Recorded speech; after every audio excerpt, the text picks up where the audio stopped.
네, 오늘은 69페이지부터 76페이지까지에 있는 챕터 13에서부터 15까지에 있는 내용을 함께 살펴보도록 하겠습니다. 먼저 첫 번째로 이제 챕터 13, 하나님의 전능하심에 대해서 함께 보도록 하겠습니다. 한번 다 읽어오셨죠? 이 13번 읽으시면서 좀 새로운 뭔가 좀 충격 이런 걸 받으신 분 없으십니까? 네, 하나님의 전능하심, 하나님은 전능하시지 않다. 이 표현, 요 내용들에 대해서 막 이렇게 새로운 충격을 받으신 분 없으세요? 저만 그랬나요?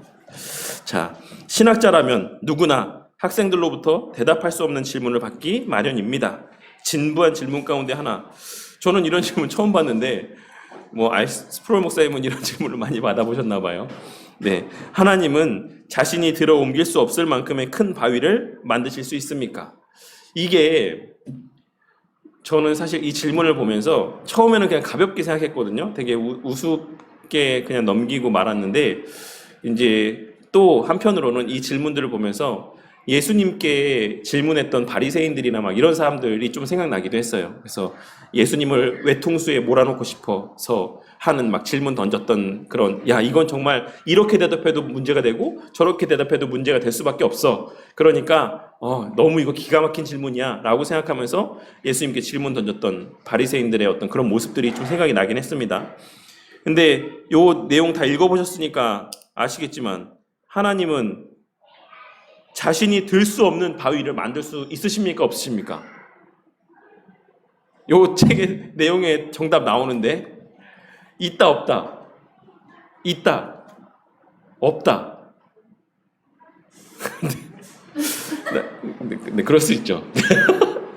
없습니다. 없다라고 나오잖아요. 하나님의 전능하심이라고 하는 게 아무런 그 어떤 제약도 없이 다 하실 수 있다.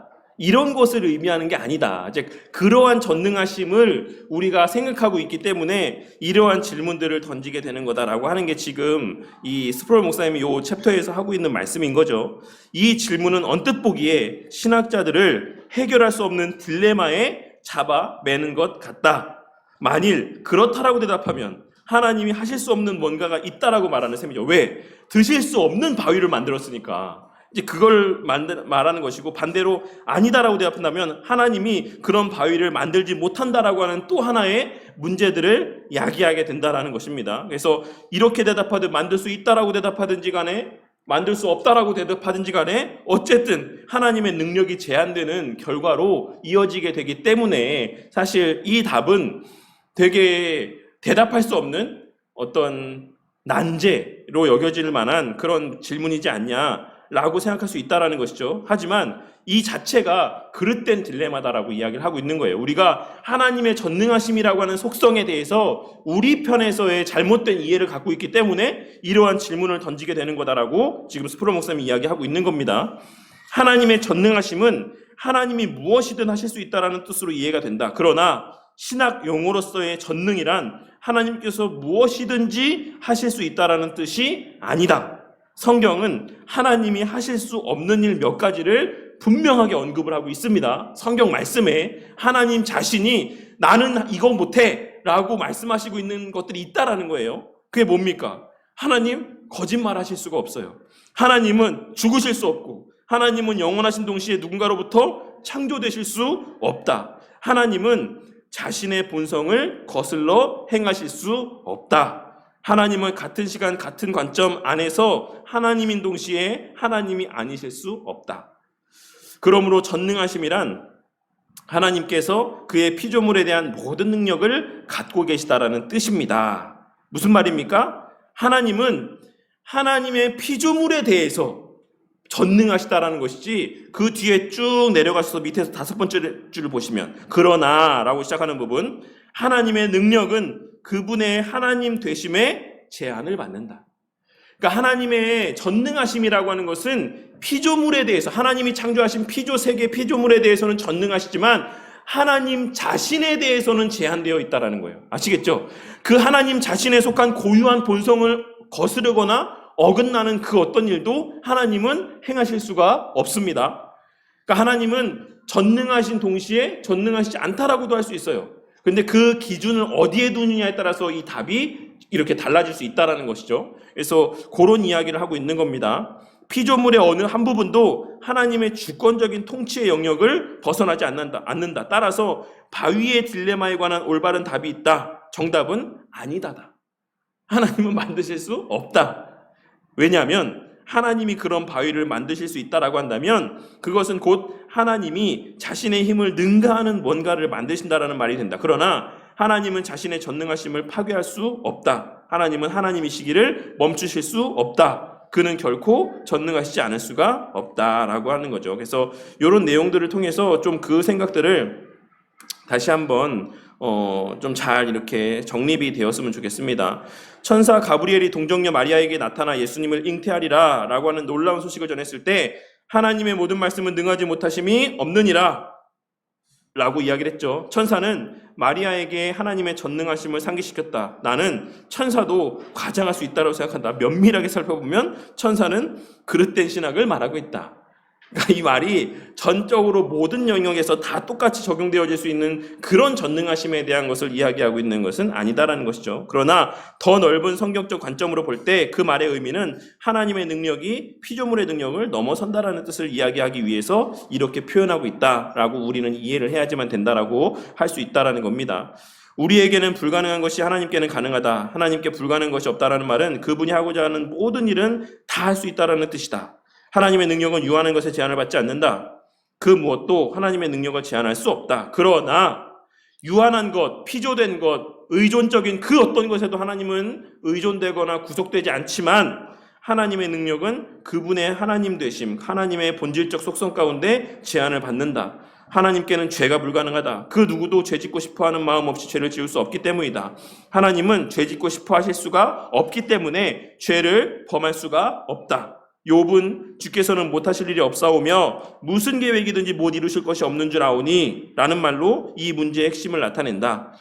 그리스도인에게는 하나님의 전능하심이 엄청난 위로다. 우리는 하나님께서 세상을 창조하실 때 나타내신 능력을 우리의 구원에도 나타내셨음을 안다. 뿐만 아니라 하나님께서는 이스라엘 민족을 출애굽시키실 때 그리스도의 죽음에서 부활시키실 때에도 그의 능력을 펼치셨다. 우리는 피족의 그 어떤 것도 장래를 위해 하나님의 계획을 좌절시키지 못한다라는 것을 알고 있다. 어쨌든 이 내용들 가운데서 전하고 있는 바는 핵심은 그거예요. 피조 세계에서의 하나님께서 하나님 뜻대로 행하지 못하실 일은 없다. 다만 하나님의 본질적인 속성을 거스르는 일들을 하나님은 하실 수가 없다. 요것이 요 내용에서 이야기하고 있는 바의 핵심이고, 그래서 이제 불신자들이 요런 것들을, 요런 질문들을 사실 많이 하죠. 제가 예수 믿기 전에, 제가 교회 다니기 전에도 사실 저도 교회 다니는 친구들한테 이런 류의 질문들을 많이 했던 것 같아요. 아주 골탕 먹이고 싶어갖고. 그 대답 못하는 거 보면은 막 속이 막 시원해갖고, 저 미련한 사람들. 저렇게, 저런, 뭐 이런 질문 하나에도 대답도 못하는 저런 거 뻔히 알면서도 왜 교회 다니지? 왜 하나님 믿지?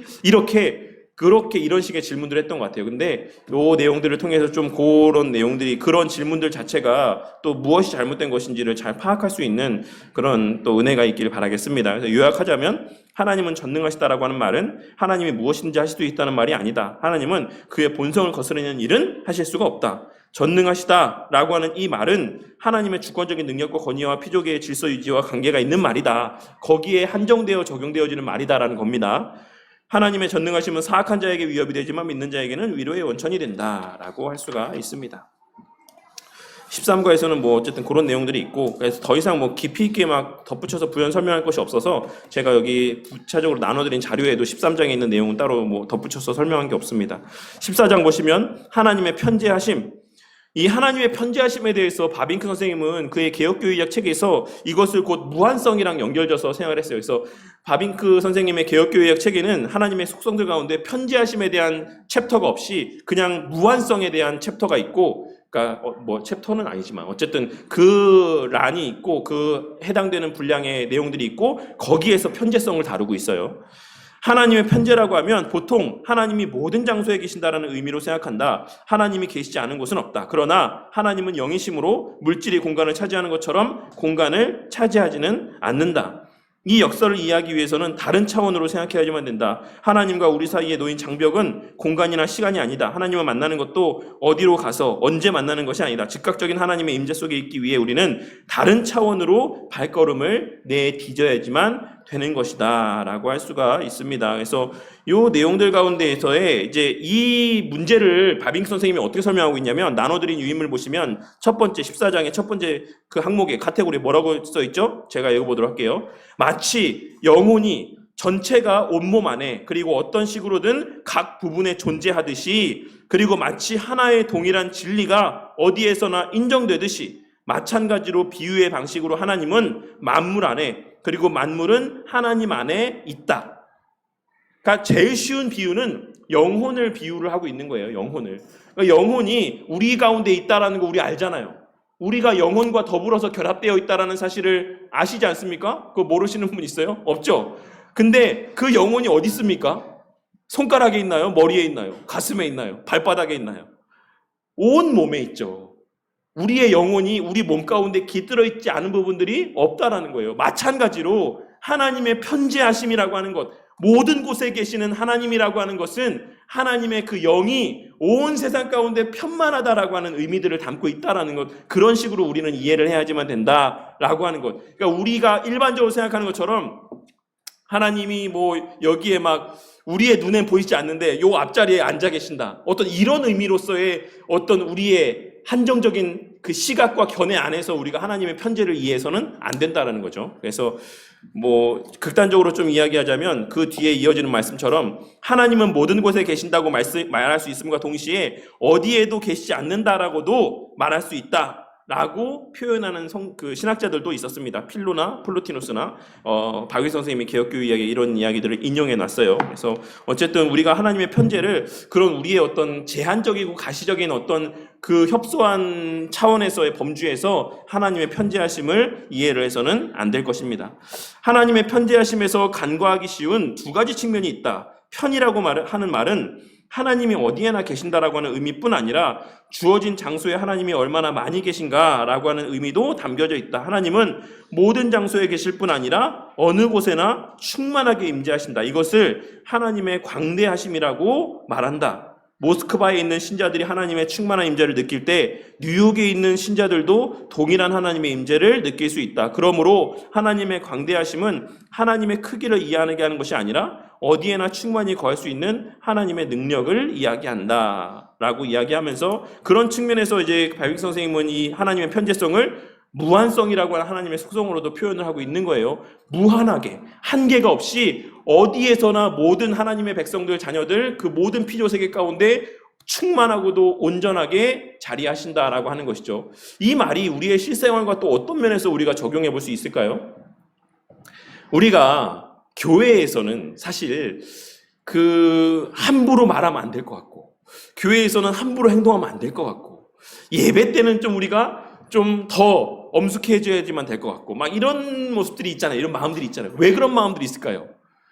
우리가 직접적으로 표현하지 않아도 예배 시간에는 뭔가 하나님의 그 임재가 더 충만한 것 같고, 이런 인지들이 있는 거예요. 인식들이. 그래서 우리의 교회 안에서나 예배 시간 안에서의 우리의 삶의 모습과 그렇지 않은 불신자들과의 만남의 자리나 뭐 그렇지 않은 일상생활에서의 나의 삶의 모습에 차이가 발생하는 겁니다. 거기에는 왠지, 거기도 내가 하나님 계시는 거 모르는 사람 있습니까? 거기에 내가 안 믿는 사람들하고 만나서 교제하고 밥 먹고 차 마시고 하는 그 자리에는 하나님 안 계셔, 이렇게 생각하는 기독교인이 있겠어요? 없죠. 다만 그 정도의 인식의 차이는 있다라는 거예요.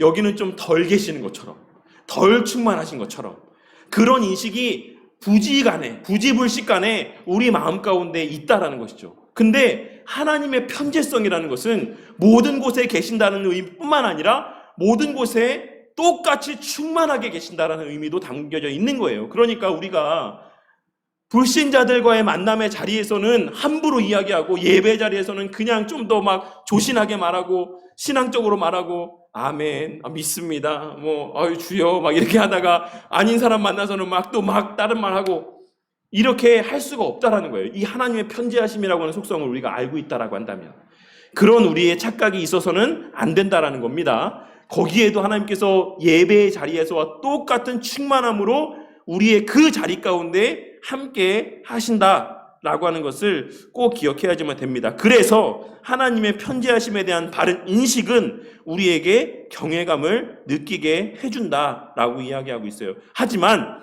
그뿐만 아니라, 그러니까 경외심은 좋은 말로 하면 경외심이지만 나쁘다는 표현은 좀 그렇지만 어쨌든 좀 다른 말로 하면 두렵고 떨림의 마음인 거죠. 우리에게 그래, 여기도 하나님 계시니까 네가 정말 조심해야지, 말도 함부로 하면 안 되지, 이런 두렵고 떨림의 마음을 갖게 하지만 동시에 우리에게 또 편안함도 준다라는 거예요. 이 하나님의 편재성을 인지하고 있기 때문에 성경의 기록자들은 뭐라고 이야기하고 있습니까? 사망의 음침한 골짜기를 지날지라도 내가 해를 두려워하지 않는다. 왜? 그 사망의 음침한 그 골짜기에도 성전에서와 같은 하나님의 충만한 임재가 거기에 있는 걸 아는 거예요. 그 사람은. 거기엔 덜 있는 게 아니라 자꾸 제가 맨날 이런 공포영화 얘기만 해서 너무 죄송한데, 제가 맨날 뭘 보나, 저 목사님은 도대체 맨날 뭘 보나 이렇게 생각할 것 같아서 좀 그런데, 저는 사실 되게 좋아하거든요. 이번에 최근에 엑소시스트 바티칸인가 뭐 그런 영화가 났어요. 그 사람 누구죠? 글래디에이터 주인공 누굽니까? 어쨌든 그 사람이 주인공으로 나왔어요. 근데 거기를 보면 되게 재밌어요. 그 로만 카톨릭이 갖고 있는 그 모든 신학적인 모습이 거기 다 있어요. 우리가 신학 강좌 시간에 배웠던 로만 카톨릭에 대한 내용들을 그 배우가 똑같이 얘기해요. 너 지금 회개 안 해? 그러면 너 이거 사탄이 다 찾아내. 그러니까 그 시간 내가 회개하는 것까지의 죄가 사하여진다. 그들에게서의 예수님의 대속의 공로는 그때까지만이다. 이런 인식들이 고스란히 그 영화에도 나오거든요. 근데 제가 왜 자꾸 이런 말씀, 그 말씀이 요는 아니지만, 근데 이제 그런 영화들 가운데 거기서 그 악령이 뭐라고 이야기하냐면, 여기에 신은 없다, 하나님은 여기 계시지 않는다, 이런 거를 이 사람 몸에다 새겨요. 그 라틴어로 이렇게 그런 장면들이 나오거든요. 영어로 썼나? 어쨌든 그러니까 제가 이 말씀을 드리는 것은, 그리고 실질적으로 거기에서 막 사탄의 힘이 막 엄청 세. 거기에는 막 사탄이 더 우세한 것 같아. 이런 일이 있을 수 있다, 없다? 없다. 하나님의 모든 영광, 능력, 무한하심은 편재하다라는 겁니다. 하나님이라고 하는 그 거룩한 하나님의 속성이라고 하는 것 자체가 모든 피조 세계 가운데 편재하고 충만하다라고 하는 것을 기억해야지만 돼요. 그래서 우리가 성경에 보면 모세가 흑암에 계시는 하나님께 나아갔다. 물론 그 흑암이라고 하는 표현이 구름이 빽빽하고 그래서 하나님의 영광이 가득하고 그런 것을 나타내는 표현이기도 하지만, 동시에 또 동일한 그 흑암이라고 하는 표현은 죄가 관영한 세상들을 나타내는 의미로도 그 흑암이라고 하는 표현이 사용이 되어져요. 그러니까 그런 맥락들을 생각해 봤을 때 하나님은 죄악이 관영한 곳에도 충만하십니다. 다만 그것을 허용하실 뿐이지, 거기에 하나님이 계시지 않기 때문에 죄가 관영한 게 아니에요. 아시겠죠? 이런 이분법적인 사고를 갖고 있으면 안 된다라는 겁니다. 죄가 관영하고 충만하고 노아의 때에 사람들이 먹고 마시며 죄를 범하는 그 세상 가운데서도 하나님의 그 존재는 충만했다라는 거예요. 다만 그곳에서의 하나님께서 그 범죄함을 용인하셨다는 거죠. 거기에 하나님이 계시지 않았다라는 게 아닙니다. 아시겠죠? 그래서 우리는 그 어떤 죄악이 관영하고 악인들만이 가득한 곳에 있어도 그곳에서도 마음의 위안을 누릴 수가 있어야지만 돼요. 왜? 거기에도 하나님의 능력은 편만하게 충만하기 때문에 라고 하는 것을 우리가 이해할 수 있어야지만 됩니다. 그래서 그걸 알았기 때문에 우리 믿음의 선배들이 오늘 말씀에서 히브리서 11장에서 그런 얘기를 제가 언급하진 않았지만 너무 시간이 또 제한되고 어쨌든 그래서 히브리서 11장 마지막에 보면 톱으로 켜는 형벌들을 당해서 죽임을 당하고 막 이런 믿음의 선배들에 대해서 이야기하잖아요. 그리고 우리가 알고 있는 폴리캅 같은 경우도 이제 불에 태워서 이제 그 나무 위에 장작 위에서 불에 타고 있음에도 불구하고 거기에 전혀 굴하지 아니하고 하나님의 영광을 찬송하면서 기꺼이 죽음을 맞이했지 않았습니까? 그들이 왜 그 상황에서 두려워하지 않을 수 있었습니까? 그 자리에 편지하시고 편만하신 하나님을 그들은 알고 있었기 때문에 그렇습니다. 우리가 하나님의 임재하심 가운데 있을 때 네, 어쨌든 그 위에 안 읽었네요. 우리는 언제나 하나님께서 주목하고 계심을 확신할 수 있다. 우리는 하나님과 함께 있기 위해서 줄을 서서 기다리거나 미리 약속 시간을 정할 필요가 없다. 그래서 우리 예전에 우리 어떤 분께서 그러셨죠. 뭐 송구영신 예배 마치고 새벽 4시, 5시까지 담임 목사 이 안수기도 받기 위해서 막 기다리고 있는 사람들을 보면서 우리 또 교회 오셨던 권사님께서 뭐뭐 하고 있다 이렇게 아주 거친 표현을 사용하셨죠. 하물며 하나님도 우리가 줄을 서서 기다리거나 미리 약속 시간을 정할 필요가 없이 언제든지 하나님을 만나고 교제하고 하나님의 은혜들을 받아 누릴 수가 있는데, 목사가 뭐라고, 목사의 안수기도가 뭐라고 새벽 4시, 5시까지 거기에 줄을 서서 그렇게 기다리면서 그 기도를 받기 위해서 서서 기다릴 필요가 뭐가 있습니까? 그 시간에 차라리 집에 가서 말씀 보면서 기도하면 하나님으로부터 주어지는 은혜가 충만합니다. 그래서 어쨌든 그런 거는 좀 부가적으로, 우리가 하나님의 임재하심 가운데 있을 때 하나님은 세상 저편의 일로 마음을 빼앗기시지 않는다. 사실 이 교리는 불신자들에게는 전혀 위로가 되지 않는다. 하나님을 피해서 숨을 곳은 없다. 온 우주에 하나님께서 계시지 않는 곳은 없다. 지옥의 악인도 하나님에게서 분리되는 것이 아니다. 다만 하나님의 자비에서 벗어난 것이다. 시편에서 하나님의 편지하심을 찬양한 다윗은 우리에게 그와 같은 교리들을 요약해서 이야기해주고 있는 것이다. 우리가 일반적으로 지옥이라고 하면 뭡니까? 하나님에게서 완전히 분리된, 그곳에 하나님 계시지 않는 이런 곳이다라고 생각하죠. 근데 그렇지 않다라는 거예요. 우리가 일반적으로 그리스 로마 신화 같은 데 보면 일반적인 이 세상에서의 다스림은 제우스에게 속해 있고, 지옥은 누구에게 속해 있습니까? 하데스에게 속해 있다라고 이렇게 이야기하잖아요.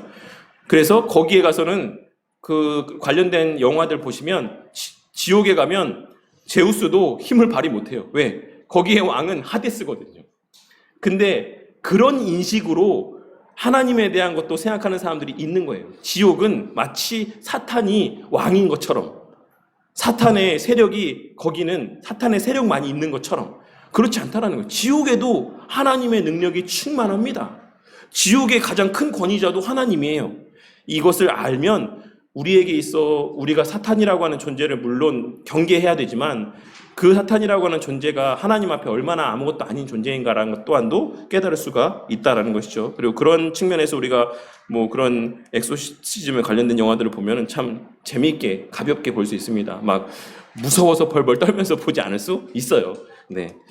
요약하자면 하나님은 시간이나 공간의 제약을 받지 않고 그것을 초월하신다. 하나님 편재에는 그분의 광대하심이 포함된다. 그래서 바빙크 목사님은 이 하나님의 편재성을 무한성의 하나님 속성 가운데 포함하고 있다. 그 광대하심으로 인해 하나님은 모든 시간, 모든 공간에 충만하게 거하실 수가 있는 것이다 라고 할 수 있습니다. 그래서 그 나눠드린 유인물 다시 한번 보시면 그가 어디에 있는지 발견하는 것은 어려운 일이다. 하지만 그가 어디에 있지 않은지 발견하는 것은 더욱 어려운 일이다 라고 어거스틴 선생님이 이렇게 이야기를 하셨다고 합니다. 이 글을 이제 바빙크 선생님이 개혁교육책에서 인용해 놓고 있고, 또 하나님은 여기에 그리고 어디에나 본질적으로 지금 강력하게 만물 가운데 임재한다. 지금 그 순간 그곳이 어디라고 하더라도 지금 그 순간에 강력하게 만물 가운데 임재하고 계신다라는 겁니다. 하나님은 하늘에 있는 것과 마찬가지로 지옥에도 있으며, 경건한 자들 가운데 있는 것처럼 악한 자들 가운데도 계시고, 빛의 궁전에 있는 것처럼 더럽고 어두운 곳에도 계신다. 왜냐하면 하나님의 본질이 비록 편재할지라도 피조물의 본질과는 다른 것이기 때문에 하나님은 그 더러움으로 인해 더러워지지 않기 때문이다. 그러므로 안셀무스는 하나님이 시간과 장소 안에 있다라기보다는 시간과 장소와 더불어 있다라고 말하는 것이 사실상 더 정확한 표현이다라고 이야기를 했습니다. 하나님은 우리 각 사람에게서 멀리 계시지 않습니다. 하나님에게서 우리를 분리시키는 것은 오직 죄뿐이다. 이 말씀이 오늘 말씀과도 연관되어서 우리 성도님들에게 깨달아지는 바가 많기를 바라겠습니다. 그런 측면에서 우리 믿음의 선배들은 죄 죽이기와 은혜 살리기에 목숨을 걸었어요. 왜? 하나님을 사랑하니까, 하나님과 교제하고 싶어서, 하나님을 더 누리고 싶어서 죄 죽이기 위해서 열심을 냈다라는 겁니다. 당신이 그를 피하여 도망하고자 하는가? 오히려 그에게 피하라. 멋진 말이지 않습니까? 어거스틴 선생님이 하신 말씀입니다. 또 하나, 예전에도 말씀드렸지만, 그럼 동시에 사탄은 편지합니까? 편지하지 않습니까? 편지하지 않죠. 그래서 제가 예전 말씀드렸죠. 지금 이 순간 누군가는 사탄을 만나고 있을 수 있겠지만, 그것이 나는 아닐 것이다 라고 말씀드렸죠. 우리는 죽을 때까지 사탄을 한 번도 마주하지 못할 수 있습니다. 60억, 70억 인구 중에 사탄은 모든 시간에 동시에 여러 장소에 있을 수 없기 때문에 그래요. 제한되어 있는 존재입니다. 사탄도. 그러면 사탄은 누구를 공격하겠습니까? 가장 믿음의 사람, 그 눈에 띄는 가장 도드라지는 믿음의 사람을 공격하겠죠. 그러니까 만약에 나에게 사탄의 시험과 같은 극심한 시험이 있다라고 생각되어지면 오히려 감사하는 우리 모두가 되길 바랍니다. 야, 내가 사탄의 눈에 띌 만큼 그렇게 멋진 신앙의 모습을 나타내 보였나 보다. 나도 모르게. 그래서 그렇게 또 기뻐할 수 있는 우리가 되길 바라겠습니다. 그러니까 그 모든 게 다 하나님의 편재성과 피조물들의 편재하지 않음에 근거한 도출할 수 있는 합당한 결론이라고 할 수가 있습니다. 마지막 이제 15번째 챕터. 하나님의 전지하심입니다. 사실 이 전지하심은 뒤에도 여기에 언급되어 있긴 한데 여기에는 되게 간단하게 써 있지만 사실 이 전지하심은 엄청난 신학적인 논쟁이 야기되어지는 챕터의 내용이긴 해요. 중간지식이라는 표현 듣도 보도 못했던 중간지식이라는 거 혹시 들어보신 분 있어요? 없죠? 이런 저도 그렇습니다. 저도 좀 낯선 표현이긴 해요. 근데 어쨌든 이런 수많은 역사상의 신학적인 논쟁들을 불러일으킨 하나님의 속성 가운데 하나입니다. 한번 보도록 할게요. 전지라고 하는 단어는 모든 지식을 갖는다라는 뜻으로 하나님께만 적용이 되어지는 말이다. 오직 무한하고 영원한 존재만이 모든 것을 알 수가 있다. 유한한 피조물의 지식은 유한한 존재에 의해서 제한을 받는다. 하나님은 무한하신 분이므로 모든 것을 알고 계시며 모든 것을 이해하시며 모든 것을 파악하신다. 하나님은 무엇인가를 배우시거나 새로운 지식을 얻으실 필요가 없다. 하나님은 과거와 현재뿐 아니라 미래도 완벽하게 알고 계신다. 때문에 하나님은 무엇에도 놀라지 않으신다. 하나님은 모든 것, 미래까지도 다 알고 계신다. 이 질문이 또 많은 사람들에게 있어서 신학적인 어떤 도전을 불러일으키죠. 뭡니까? 우리 성도님들도 한 번쯤은 들어봤음직한 질문. 하나님이 아담과 하와가 선악을 알게 하는 나무 열매를 따먹을 거를 아셨어요? 몰랐어요? 아셨죠? 아셨는데 왜 거기다 놨습니까? 그러면 하나님께서 일부러 놓으신 거 아닙니까? 하나님 먹게 하신 거 아닙니까? 이 질문 처음 들어보세요? 이거 너무 많이 들어본 거 아닙니까? 그러니까 하나님의 전지성과 관련해서는 사실 거기에서 파생되어지는 이 죄의 문제, 자유의지의 문제, 악의 문제, 요 관련된 많은 파생되어지는 문제들을 이렇게 불러일으킵니다. 근데 어쨌든 이 선악을 알게 하는 나무를 왜 놓으셨는가? 아셨는데 이거에 대한 답은 제가 뭐라 말씀드렸죠? 이게 하나님께 있어서의 선택의 영역의 문제가 아니다라고 말씀드렸죠.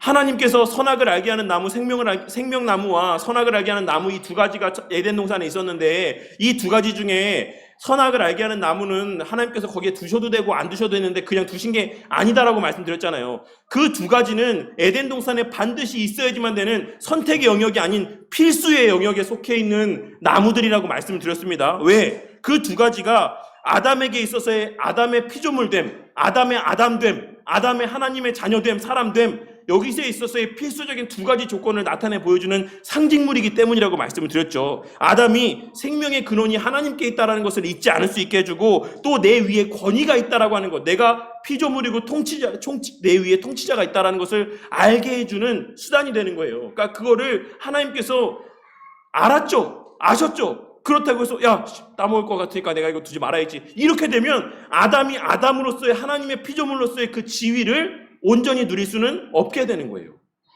아시겠습니까? 어쨌든 전지하심과 이 선악을 알게 하는 나무의 문제는 충돌되는 문제가 아니다. 그리고 그런 측면에서 하나님께서 악의 조성자가 아니다 라고 하는 것을 우리가 꼭 기억을 해야지만 됩니다. 어쨌든 요런 유의 문제 아시겠죠? 하나님께서 내가 죄 지을 거 몰랐나? 여러 가지. 그럼 하나님 날 택하신 거 하나님 다 아시니까 내가 선을 택하고 하나님 택하고 하나님 믿고 이거 아시고 택하신 건가? 이거를 뭐라고 이야기합니까? 예지예정이라고 이야기하죠. 이것을 우리가 감리교에서 이야기하는 교리라고 이야기를 하죠. 이런 여러 가지에 파생되어지는 문제들이 다 뭐에서부터 비롯된다? 하나님의 전지하심의 교리에서부터 출발하는 거예요. 이 전지하심의 속성에 대한 이해에서, 그 이해의 차이에서 이제 이런 문제들이 발생하는 겁니다. 하나님의 지식이 우리의 지식을 초월하기 때문에 어떤 그리스도인들은 하나님의 생각이 우리의 생각과 그 본질부터 철저하게 다르다고 생각한다. 가령 하나님께서 우리와 다른 논리 체계로 일하신다라는 말은 그리스도인에게 이미 진부한 문구가 되어버렸다. 내 생각은 너희 생각과 다르다. 이 말이 그 완전한 어떤 생각의 논리 체계 자체도 하나님은 나랑 완전 달라 라고 하는 식으로 그 말씀을 이해하는 사람들이 있다라는 거예요. 그래서 이것은 우리가 신학을 하다가 뜻하지 않은 장애물을 만나게 될 때 편리하게 사용할 수 있는 개념으로도 그렇게 사용을 합니다. 특히 모순되는 두 가지 상황들을 발견하게 되었을 때 우리는 우리와 다른 하나님의 논리 체계에 호소함으로써 긴장을 완화시킬 수 있다. 즉 우리가 보기에는 모순이지만 하나님 보시기엔 그렇지 않아 라고, 우리는 이것을 이렇게 이야기하지만 하나님 보실 때는 이거 선이야, 이런 식으로 쉽게 이야기를 한다는 것이죠. 근데 이게 그 당장에 그 상황을 모면하기에는 너무나도 좋은 이런 말할 수 있는 거리일 수 있지만 그것을 긴 안목, 거시적인 안목으로 보면 사실 그게 언발의 오줌 누기에 불과한 아주 근시안적인 대답에 불과하다라고 할 수가 있다는 거예요. 어떤 문제를 야기하냐면, 그러나 이런 식의 추론은 기독교에 치명적이다. 왜? 하나님께서 만일 우리와 다른 논리 체계를 가지셨기 때문에 실제로 우리가 보기에 모순되는 것이 하나님께 논리적인 것이다라고 한다면 우리는 더 이상 성경을 신뢰할 수가 없게 될 수도 있기 때문에 그렇다라는 것이에요.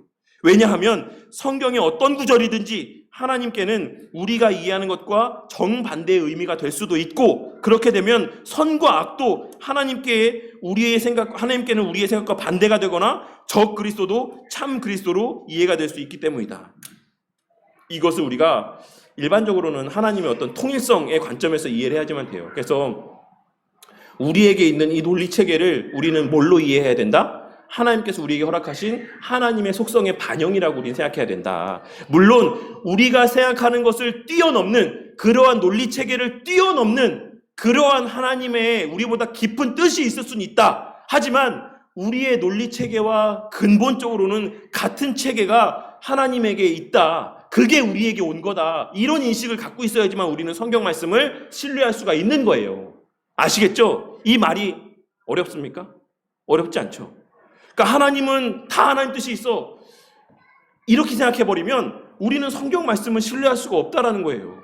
그 말씀 고지고대로의 내용들 가운데 이게 정말 하나님 뜻일까? 아니면 또 다른 뜻이 있을까? 이거 우리가 알 수 없다라는 겁니다. 하지만 하나님께로부터 비롯된 우리에게 허락된 그 일반 은총의 영역 안에서의 논리 사고 체계는 하나님에게서부터 부여받은 하나님에게 속한 동일하게 공유되어지는 속성이라고 우리는 생각해야지만 된다는 겁니다. 그 반한 체계가 하나님에게 있다고 생각해서는 안 된다는 거예요.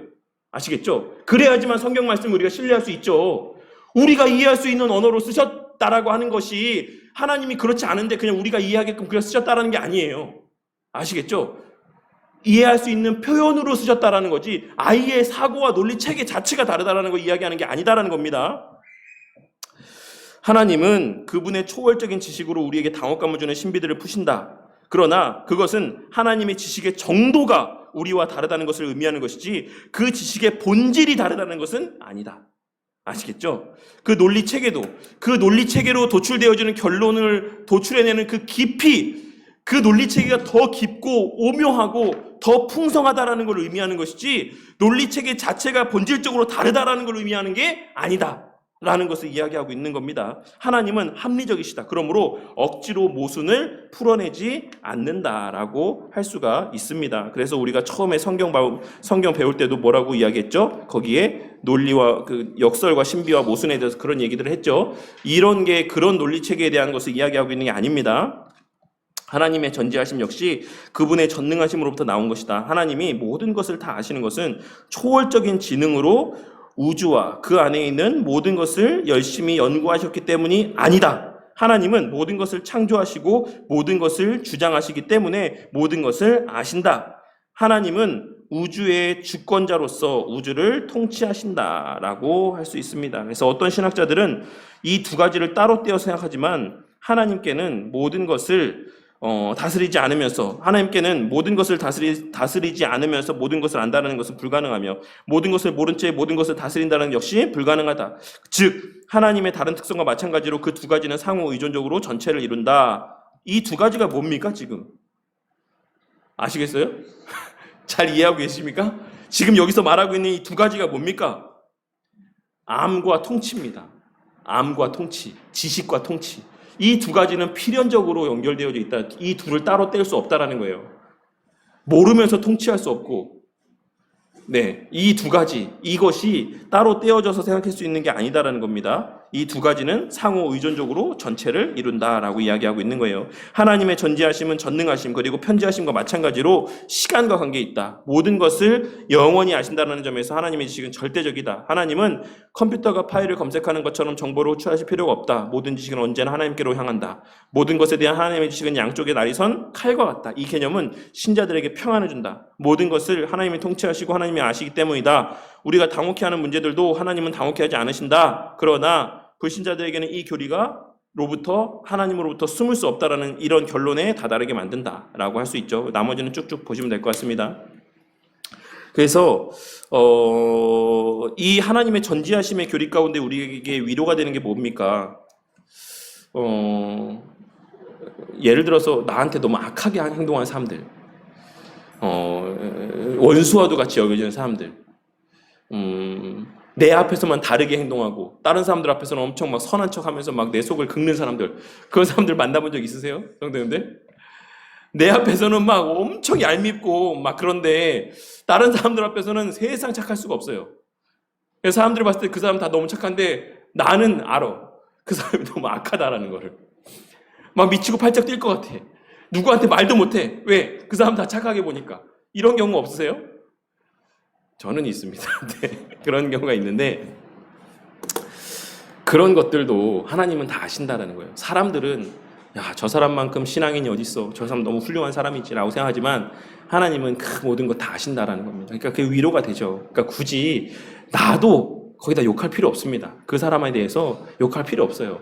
하나님이 알아서 하나님의 전지하심 가운데 아시고 하나님께서 알아서 판단하시고 하나님께서 알아서 행동하십니다. 그래서 우리가 막 그렇게 욕하고 우리까지도 그렇게 하실 필요 없어요. 하나님이 우리보다 더 분노하시고 하나님이 우리보다 더 열내십니다. 감히 내 자식한테 내 새끼한테 이렇게 하신다라고 생각하시면 돼요. 나까지 더불어서 그 사람처럼 입으로 죄를 지을 필요는 없다라고 생각하면 될 것 같습니다. 요약하자면 전지란 모든 것을 안다라는 뜻이다. 오직 무한한 존재만이 무한한 지식을 가질 수 있다. 하나님은 피조물보다 더 높은 지식을 갖고 계시지만 그 논리적인 체계는 같다. 논리적인 체계는 같다. 꼭 이해하시고 하나님의 전지하심은 그의 무한하심과 전능하심을 배경으로 한다. 하나님의 전지하심은 세상 심판자로서의 하나님의 역할의 중요한 부분이다. 심판자로서. 아시겠죠? 그러니까는 우리가 심판자가 되려 하지 마시기 바랍니다. 혹은 우리는 또 잘못할 수 있잖아요. 우리는 잘못할 수 있잖아요. 그러니까 함부로 누군가를 판단하고 정죄하고 그렇게 하지 않도록 해야 되겠습니다. 이제 여기에 나와 있지 않은 내용들 조금 정리하고 마치도록 할게요. 자, 15장에 하나님의 전지하심의 속성에 대한 논의는 기독교 역사 가운데 인간의 자유의지와 더불어서 그러니까 자유의지와 연관되어져서 수많은 논쟁들을 야기해왔다. 과연 인간에게 자유의지가 있냐 그럼? 하나님이 전지하신데 그 하나님의 전지하심과 인간의 자유의지라는 것이 양립할 수 있냐? 이 문제가 사실 오랜 시간 기독교 가운데 논쟁을 불러일으켜 왔다라는 것이죠. 거기에 대해서 가장 조금 합리적인 주장들을 한 사람들이 이 사람들이에요. 뭐랄까 합리적이다라는 표현이 좋은 의미에서의 합리적이라는 게 아닙니다. 그러니까 인간 편에서 납득할 수 있는 해석들을 내놓은 사람들이 이 관련된 것이 중간 지식입니다. 이 중간 지식이 뭐냐면 그 밑에 걸 보시면 돼요. 그 밑에 인간이 매 순간 전적으로 자유롭게 독자적으로 결정할지라도 하나님은 어떤 결정에 의해서 놀라거나 그의 계획이 무효가 될 수가 없는데 왜냐하면 하나님의 예지 곧 전지하심은 모든 가능성을 미리 다 고려했기 때문이다. 이러한 중간지식 이론은 많은 성경 구절의 지지를 받는다. 밑에 이거보다 훨씬 많아요. 근데 요 구절들만 제가 정리해서 기재를 해놨습니다. 한번 찾아보세요. 이 구절들은 어떤 조건이 충족되거나 충족되지 않을 때 하나님이 무엇이 발생될지, 어떤 결과가 이어지게 될지 알고 있다는 것을 보여준다. 대표적으로 창세기 11장 6절을 말씀 한번 볼까요? 창세기 11장 6절 뭐라고 써 있는지. 창세기 11장 6절에 함께 한번 봉독해 볼게요. 시작. 여호와께서 이르시되 이 무리가 한 족속이 언어도 하나이므로 이같이 시작하였으니 이후로는 그 하고자 하는 일을 우리가 막을 수 없으리로다. 이때를 놓치면 이 사람들이 하는 일 우리가 못 막는다. 그러니까 놓쳤을 때의 상황들에 대해서도 하나님께서 지금 알고 계시다 아니다? 지금 이때 우리가 움직이지 않았을 때 그 이후에 일어날 일들에 대해서 하나님께서 알고 계시다 아니다? 알고 계시다. 그러니까 이 외에도 지금 여기에 구절 언급되어 있는 이 모든 구절들이 다 그런 거예요. 이렇지 않으면, 이렇게 하면, 이런 거에 대한 말씀들을 하나님이 계속 말씀하고 있어요. 그래서 하나님께서 그 모든 가능성들을 다 고려해서 그 가능성에 맞는 계획들을 세워놓으셨다는 거예요. 예를 들어서 제가 여기서 이걸 한 번 칠지, 두 번 칠지, 세 번 칠지 이럴 때마다 한 번 쳤을 때에 일어날 결과에 대해서 또 계획하시고, 그러니까 하나님은 무한하시니까 이 모든 수억만 분의 어떤 모든 경우의 수들을 하나님 다 고려해서 다 계획해 놓으셨기 때문에 하나님께서 우리가 어떤 것을 선택해도 하나님께서 당황하지 않는다. 왜? 하나님 다 알고 계시니까. 이런 것을 지금 얘기하고 있는 게 이게 중간 지식입니다. 중간 지식. 아시겠죠? 쉽게 이해됐죠? 그 마블 영화 보면 닥터 스트레인지가 막 이러면서 보셨어요? 저만 봤나요? 네, 보였죠? 무슨 말인지 아시겠죠? 막 이렇게 하면서 한번 보니까 뭐 했다 했어요? 모든 경우의 수를 내가 다 해봤는데 그 아이언맨이 딱 한 개 경우의 수 아이언맨이 살아야 된다. 그래야지 우리가 타노스를 이길 수 있는 유일한 가능성이 이거 하나다. 이렇게 이야기하잖아요. 그러니까 그걸 얘기하고 있는 거예요. 이 중간 지식은. 아시겠죠? 그처럼 하나님께서 닥터 스트레인지가 막 다 이렇게 하면서 봤은 것처럼 하나님도 모든 경우의 수를 다 보고 거기에 맞는 계획들을 다 세워놓으셨다. 이게 이 지금 중간 지식에 대한 이야기입니다. 근데 이런 이야기들을 하고 있는 게 누구다? 로만 카톨릭이 이러한 이야기들을 하고 있고, 그리고 학론파는 누구냐면, 왜 학론파라고 이야기하면 도르트 회의, 우리가 도르트 신조를 우리가 믿는 신뢰할 만한 신조라고 믿지 않습니까? 하이델베르 도르트 신조, 벨직 신조, 그리고 웨스트민스터 신앙고백서, 이렇게를 우리가 개혁교회 안에서의 신뢰할 만한 신조라고 생각하는데, 그 가운데 도르트 신조에 대해서 이야기할 때 이거에 대한 반대되는, 우리가 일반적으로 튤립이라고 이야기하는 이런 거에 대한 반대하는, 그래서 학론하는 이제 그런 파들을 이렇게 이야기해요. 그래서 이 사람들은 우리가 흔하게 얘기할 때 알미니안주의자들을 이야기할 때 이 학론파라는 표현은 이제 그렇게 동의어로 사용이 되기도 합니다. 그 사람들도 사실 이 중간 지식에 대해서 이게 잘못됐다 이렇게 이야기하지 않았다라고 바빅 선생님이 이야기하고 있더라고요. 전 몰랐지만. 그리고 루터파도 이 중간 지식에 대한 주장들, 이러한 주장, 하나님이 모든 것을 다 알고 그 케이스 바이 케이스에 해당되는 모든 계획을 다 세워놓으셨다, 이렇게 이야기하고 있는 이 중간 지식에 대한 내용에 대해서 루터파 사람들도 반대하지 않았다, 이렇게 이야기를 하고 있더라고요. 모든 결정과 행동은 거기에 선행되는 것에 의해서 동기부여를 받는다. 따라서 그러한 맥락에서 그 결정과 행동은 하나님의 지식 안에 포함이 된다. 우연한 사건들과 그 자유로운 행동은 하나님이 알고 원했던 그 고유한 속성에 부합하여 세상 역사 가운데 점차적으로 드러나는 원인들의 질서에 연관되어져 있다. 그러니까 이 중간 지식과 관련된 거는 우리가 믿는 바와는 다르다라는 거예요. 하나님께서 이렇게 우리가 마음대로 다 행동하는 거에 대해서 그런 모든 경우의 수를 다 놓고 하나님께서 계획하셨다라는 게 아닙니다. 우리는 지금 여기서 밑에서 맨 마지막에 네 번째에서 단락에서 이야기하고 있는 건 뭐냐면, 제가 그런 비유를 많이 드렸죠. 성도님들한테 그 개미 비유를 많이 드렸어요. 개미들이 막 길을 가는데 개미들을 우리가 원하는 바대로 가게 할 수 있습니까? 없습니까? 또 없다라고 대답하시는 분이 없겠죠? 매번 물을 때마다 없다라고 자꾸 대답하시는데, 있죠. 어떻게 할 수 있습니까? 개미의 몸에 손대지 않고, 개미의 의지에 이렇게 우리가 관여하지 않고 개미를 우리가 원하는 대로 어떻게 할 수 있죠? 개미가 가는 곳마다 딱딱딱딱 손으로 우리가 막으면 어떻게 돼요? 개미가 우리 원하는 대로 가죠. 근데 그 개미가 그 자유의지를 침범받은 겁니까? 그리고 그 자유의지를 침범받았다고 우리가 인지합니까? 못하죠, 당연히.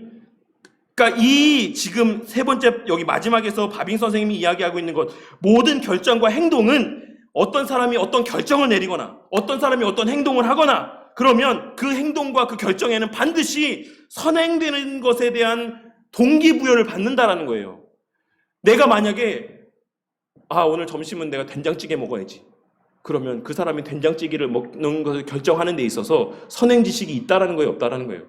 그 사람이 언젠가는 된장찌개를 먹어봤고 그게 맛있었고 또 뭐 여러 가지 또 그 날이 뭐 예를 들어서 뭐 우리가 비 오는 날엔 부침개를 먹어야 돼, 파전을 먹어야 돼, 이런 모든 것들을 결정하는 데는 누가 비 오는 날 파전 드세요 라고 하지 않잖아요. 내 의지를 자극하지 않죠. 근데 비 오는 날이 되면 수많은 사람들이 전집으로 몰려갑니다. 자유롭게 자기의 선택과 결정에 의해서. 왜? 그 사람의 그 영향을 미치는 사전적인 많은 경험들과 여건들이 있는 거예요. 비가 온다라는 조건이 성립됐고 그 전에 내가 그 비 오는 날 파전을 먹었을 때 너무 좋았던 기억들이 있고 여러 가지 것들이 다 종합적으로 고려가 돼서 비가 오면 사람들은 파전을 먹어야지, 부침개를 먹어야지 라고 하는 결정들을 내리게 된다라는 겁니다. 그러니까 그런 것이 모든 결정과 행동은 거기에 선행하는 것에 의해서 동기부여를 받는다라는 것이 그런 맥락입니다. 따라서 그런 맥락에서 그 결정과 행동은 하나님의 지식 안에 포함된다. 하나님이 우리의 지식 가운데, 우리의 자유로운 선택 가운데 개입하지 않아도, 무슨 말인지 아시겠죠? 김소월 집사님의 머릿속에 들어가서 하나님께서 이렇게 막 들려주지 않아도 하나님께서 충분히 그 자유의지를 건드리지 않는 범주 내에서 하나님께서는 하나님의 뜻을 이루실 수 있다, 없다? 있다. 그것을 이야기하고 있는 겁니다. 그래서 하나님의 지식 안에 포함된다. 원인들의 질서라고 하는 건 그런 거예요. 그러니까 이 원인이 되신다는 거죠. 아시겠습니까? 우리가 결정하는 모든 것의 그 원인이 하나님께 있지만 그 원인은 우리의 지식, 자유의지를 침범하지는 않는다라는 겁니다. 우리가 믿는 바는 그거예요. 하나님께서는 그렇게 하나님의 선한 뜻을 이루어 가십니다. 우리의 연약에도 불구하고 죄성에도 불구하고 그 모든 상황과 여건과 환경 안에서의 하나님의 뜻을 이루어 가시고 나타내 가시면서 우리를 하나님의 자녀 되게 하시고 하나님의 선하신 뜻을 이루어 갈 수 있는 바로 하시고, 또 오늘 말씀을 듣고 그렇지 않으신 분들도 있겠지만 내가 말씀 봐야지. 그래, 내가 이 목사님을 통해서 들려준 설교 말씀 듣고 내가 찔림 받았으니까 내가 죄 짓는 것 좀 절제하고 내가 정말 선을 행해야지 라고 하는 이러한 환경과 여건들과 이 모든 것들을 통해서 내 자유로운 의지의 결정을 통해 하나님의 선하신 뜻하는 바로 나아갈 수 있게끔 하나님 하신다. 이러한 것을 이야기하고 있는 겁니다. 그래서 요 우연한 사건들과 자유로운 행동은 하나님이 알고 원했던 그 고유한 속성에 부합한다라고 하는 말이 이런 말이에요. 아시겠죠? 하나님이 나타내고 행하시는 모든 일들이 다 선하잖아요. 하나님이 악한 일 안 하시잖아요. 그런 속성들과 부합되게 하나님께서 모든 세상 역사들을 그렇게 이끌어 가시고, 그리고 또한 우리의 행동과 판단들도, 그러니까 우리 편에서 나타내 보이는 그런 100%의 헌신을 요구하시지만 또 동시에 우리가 성화도 100% 하나님의 일이라고 하는 이유가 바로 또 거기에 있는 겁니다. 아시겠죠? 그 동기나 그 모든 동기를 부여하거나 어떤 결정하게끔 그 선행되어지는 모든 조건들은 또 누가 주는 거다? 하나님이 주는 거다라는 거예요. 하나님이 주는 것. 우리가 하지만 100% 내가 하는 거지만 우리가 그 100% 내가 그것을 하게끔 결단하기까지의 그 모든 동기부여와 모든 것들은 다 또 누가 한다? 하나님이 하신다. 내 마음을 막 로봇처럼 조절해서 하시는 게 아니라 그런 것들을 이야기하고 있는 겁니다. 그래서 아시겠죠? 우리가 그 하나님의 전지하심과 우리의 자유의지가 어떻게 양립할 수 있는가? 하나님은 그러실 수 있어요. 그런 것을 우리 믿습니다. 그래서 이 중간 지식에 대한 부분들은 저도 사실 제가 준비하면서 그 개혁교회학 책을 깊이 있게 보지 않아가지고 또 그에 관련된 내용들을 또 많이 보지 않아갖고 좀 설명하는데 부족한 부분들이 있을 수 있습니다. 근데 또 제가 좀 더 이런 내용들을 다루게 될 또 내용들이 시간들이 있을 때, 또 목사님들하고 논의할 시간들이 있을 때 이 중간 지식에 대해서도 좀 한번 좀 논의를 좀 해볼게요. 우리 목사님들이 되게 싫어해요. 그래서 제가 질문하는 거 자꾸 이상한 거 질문한다고. 어디서 듣도 보도 못한 거 왜 갖고 와 자꾸 질문하냐 맨날 그래요. 근데 사실 전 좀 궁금한 게 많아가지고 어쨌든 이것도 한번 좀 나중에 보고 좀 더 제가 요 부분에 또 부족한 게 있었으면 덧붙여서 나중에 또 설명드리도록 하겠습니다. 혹시 따로 하실 말씀 있으신지? 제가 기도하고 마치도록 하겠습니다.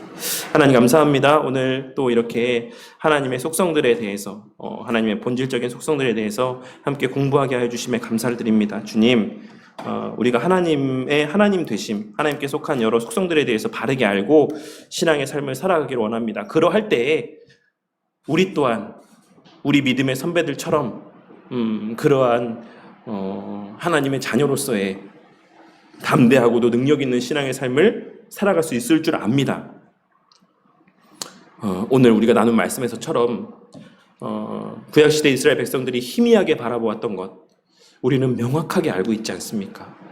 그 예수님의 직접 말씀하신 바를 우리는 눈으로 보고 또 그 내용들을 풀어 설명케 하신 믿음의 선배들의 귀한 유산들을 보며 배우며 살아가고 있는 복된 시대의 백성들이지 않습니까? 주님, 우리가 하나님 모르는 것, 제대로 알지 못하는 것, 계시해 주신 만큼의 충분한 지식을 소유하지 않고 살아가는 것, 그것은 죄입니다. 게으름의 죄입니다. 깨닫게 하시고 배우게 하시고 그리하여서 오늘 나눈 말씀에서와 같이 죄에서 멀어지게 하시고 하나님과 가까워지는 삶을 살아가는 자들 되게 하여 주시옵소서. 그러할 때 주님, 이전에는 그냥 흘러넘겼던 사소한 삶의 순간순간들 속에서도 그곳에 편지하시고 편만하신 하나님을 우리가 발견하게 될 수 있을 것입니다. 그 전능하신 하나님이 모든 삶의 시간, 그 장소에 우리와 함께 하시는 걸 우리가 인지할 때에 우리가 어찌 두려워 떨며 비굴한 세상에 굴복하는 삶을 살아갈 수 있겠습니까? 주님, 그러한 영적인 안목이 날로 더욱더 확장되어져 가게 하시고 그로 말미암는 확신과 담대함이 우리의 삶 가운데 가득하게 하여 주시고 그 은혜에 채워져 감으로 말미암는 죄에서의 멀어져 감의 은혜가 저와 우리 모두의 삶 가운데 가득하여지는 은혜가 있게 하여 주시옵소서. 무엇보다 죄 죽임과 은혜 살림의 이 관계는 불가분의 관계 가운데 있다라는 사실을 깨닫고 죄 때문에 주와 멀어지는 미련한 삶을 살아가는 자들 되지 않도록 자비와 긍휼을 베풀어 주시옵소서. 오늘 저녁에 있을 경양교회의 공동의회를 주님 주관하여 주시고 이러한 여러 과정들을 속에서 마음의 상처를 받은 사람들 위로하여 주시고 회복시켜 주시고 교회가 쪼개어지지 않도록 나뉘어지지 않도록 하나 되게 하시고 이 시대에 맡겨진 시대적 사명을 잘 감당하는 교회로 더욱더 든든히 세워져 나아가는 은혜가 있게 하여 주시옵소서. 3대 또 담임 목사님으로 이렇게 또 후보에 오르게 된 목사님 마음 가운데 주님 위로를 주시기를 원합니다. 주실 은혜가 크기에 그 과정에서의 겪는 힘듦도 똑같이 큰 줄로 아오니 주님 잘 또 이겨내게 하시고 지혜롭게 교회를 또 다독여 하나 되게 할 수 있는 능력을 더하여 주시고 정말 성도들에게 말씀으로 은혜를 끼치고 가르침으로 성도들을 바르게 또 든든히 세워가는 귀한 목사님 되게 하여 주시옵소서. 새롭게 시작되는 한 주의 삶 우리 성도님들의 각 자리 가운데 함께 하시는 하나님이 또 충만히 인지되어지게 하실 줄 믿사오며 이 모든 말씀 우리 주 예수 그리스도 이름 받들어 기도드렸습니다. 아멘.